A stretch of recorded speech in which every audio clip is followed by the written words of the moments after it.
नमस्कार मंडळी. आज श्रावण मासातला दुसरा सोमवार.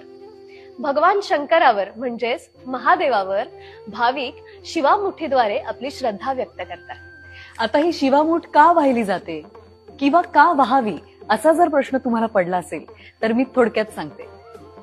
देवाधी देव म्हणून आपण भगवंतांना महादेव म्हणत असलो तरी ते फारच भोळे आहेत. भक्तांनी प्रेमाने भक्तिभावाने मुठभर धान्य जरी दिलं तरी त्यांची कृपा दृष्टी होऊन ते भक्ताच्या हाकेला धावून जातात.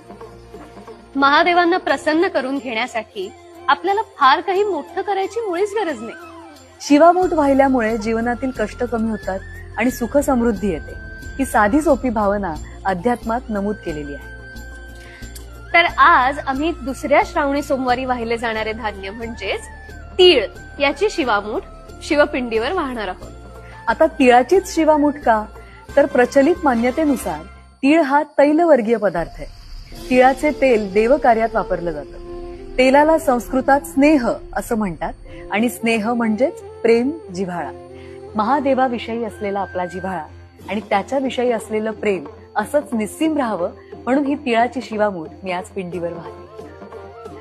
पुन्हा एकदा तुम्हाला सर्वांना श्रावण मास आणि श्रावणी सोमवार निमित्त खूप खूप शुभेच्छा. ओम नमः शिवाय. हर हर महादेव.